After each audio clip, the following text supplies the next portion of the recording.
నమస్తే MP news మనపేద news కు స్వాగతం।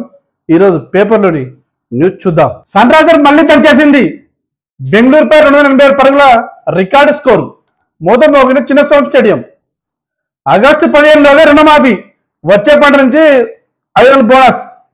రైతులు ఎప్పుడెప్పుడైనా ఎదురు చూస్తున్న రుణమాఫీని ఆగస్టు 15లోగా రుణమాఫీ చేస్తామని చెప్పేసి నిన్న ఎన్నికల ప్రచారంలో జరిగిన నారాయణపేట సభలో ముఖ్యమంత్రి సీఎం రేవంత్ రెడ్డి చెప్పిన మాటలు మనం చూడొచ్చు।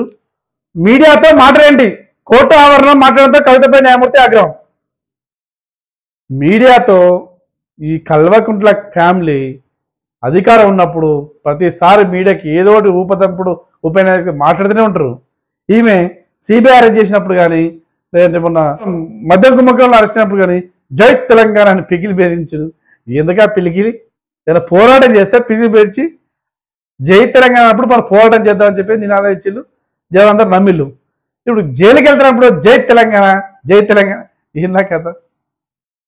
ఫస్ట్ కోర్టు పోయినా కాబట్టి నువ్వు నిర్దోషిగా బయటికి రా, వచ్చినాక అప్పుడు మీడియా పాయింట్ పెడతావా, ఏది పెడతావు చెయ్యి।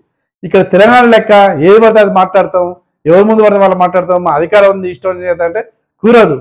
కోర్టులో కొన్ని రూల్స్ అండ్ రెగ్యులేషన్ ఉంటాయి, వాటిని అనుగుణంగానే మనం ప్రవర్తించాలి తప్ప కోర్టులో కూడా మీడియాతో మాట్లాడి ఇష్టం చేస్తే కుదరదు। కోర్టు ఆవరణలో మీడియాతో మాట్లాడేంటని చెప్పేసి న్యాయమూర్తి ఆగ్రహం కవిత పైన వ్యక్తం చేసినట్టుగా మనం చూస్తున్నాం। బాండ్ల రద్దుతో మళ్ళీ నల్లధనం, ఎన్నికల బాండ్ల వల్ల రాజకీయ పార్టీలకు విరాళాల్లో పారదర్శకత వచ్చింది। 240 నాటికి భారత అగ్రదేశం నిలవడమే నా లక్ష్యం। ఏఎన్ఐ ఇంటర్వ్యూలో ప్రధాని నరేంద్ర మోడీ వ్యాఖ్యలు। ఎప్పుడైనా కూడా ఎన్నికలు రాగానే ఏదో ఒక ఛానల్కి ఇంటర్వ్యూ వేయడం, మేము అది చేస్తాం ఇది చేస్తాం అని చెప్పి ఉపన్యాసాలు వేయడం తప్ప, ఇంతకుముందు గడిచిన 5 సంవత్సరాలకి ఇది చేసినాం, దీన్ని రిఫరెండంగా తీసుకొని మాకు ఇంతవరకు చెప్పిన దాఖలు 10 సంవత్సరాల నుంచి బీజేపీ పరిపాలిస్తుంది, 10 సంవత్సరాల్లోకి ఇది చేసినాం కాబట్టి మళ్ళీ మాకు ఓటే అనేది అడగాలి తప్ప, గడిచిన 10 సంవత్సరాలలో ఎన్నికల హామీలు నెరవేర్చడంలో విఫలమైంది। మరి మళ్ళీ ఎన్నికల మేనిఫెస్టో విడుదల చేసిళ్ళు, మరి మళ్ళీ నెరవేర్చలేదు అనేది జనాలు నిర్ణయించి ఓటు వేయాలి। ఏసీబీ వలన లంచావతారాలు, స్టేషన్ పేరుకి 20,000, ఫార్మస్ అనుమతికి 18,000, ఛార్జీ ఎత్తుకు 20,000। ఒకే రోజు తెలంగాణ రాష్ట్రంలో 3 గవర్నమెంట్ జాబర్లు లంచావతారం ఇచ్చి ఏసీబీకి చిక్కి వాళ్ళ జాబ్ డిస్మిస్ చేసుకునే పరిస్థితి తెచ్చుకున్నారు। విషయం అనేది ఆసిఫాబాద్ జిల్లాలో ఒక రోడ్డు ప్రమాదం జరిగితే దాంట్లో కేసు అయిన ఆ వ్యక్తి బెయిల్ ఇవ్వాలంటే, స్టేషన్ బెయిల్ ఇవ్వాలంటే 25,000 ఇవ్వాలని చెప్పేసి అక్కడ ఎస్ఐ చెప్పడంతో వాళ్ళు విసిగి వేసారి ఏసీబీ పోయిన వార్త ఉంటుంది।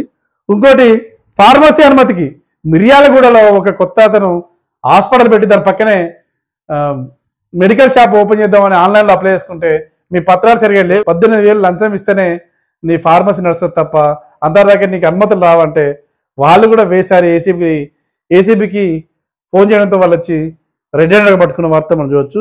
ఇంకోటి కరీంనగర్ జిల్లా హుజరాబాద్ డిపో మేనేజర్ ఓ డ్రైవర్కు ఛార్జీ మేమో ఇచ్చిల్లట, అంతకుముందు 20,000 ఇస్తేనే ఛార్జీ మేమో లేకుండా చేస్తా అని చెప్పేసి డిపో మేనేజర్ చెప్పడంతో విసిగి వేసారి ఏసీబీకి కంప్లైంట్ చేయడంతో అతను కూడా పట్టుకున్నారట।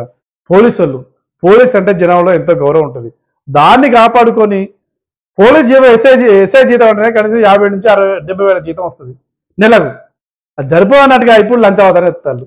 జాబ్ లేని వాళ్ళు మామూలు ప్రైవేట్ వాళ్ళు నెలకు 5 నుంచి 10,000 జీతంతో గుడ్డు కష్టం చేస్తారు।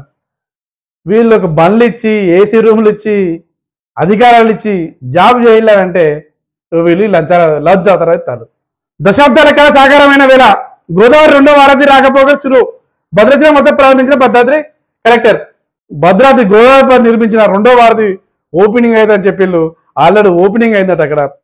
కొడంగల్లో రేవంత్ కొత్త డ్రామా, మోసం చేయడం కాంగ్రెస్ బీజేపీ నైజాం హరీష్ రావు।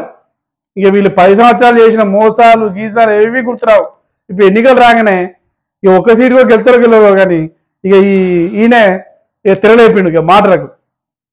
ఇక వీళ్ళందరూ మోసం అట, ఏ ప్రభుత్వానికైనా 5 సంవత్సరాలు ఉంటుంది మ్యాండేటరీ, 5 సంవత్సరాల ఏమైనా చేయకపోతే జనాలే తీసేస్తారు, మీరుగా తీసేసి జనాలకు నచ్చకపోతే జనాలకు ఈ ప్రభుత్వం మాకు నచ్చలేదు, సరైన పరిపాలన చేయలేదు అన్నప్పుడు జనాలు ఆటోమేటిక్గా వేరే పార్టీ కొట్టేస్తారు।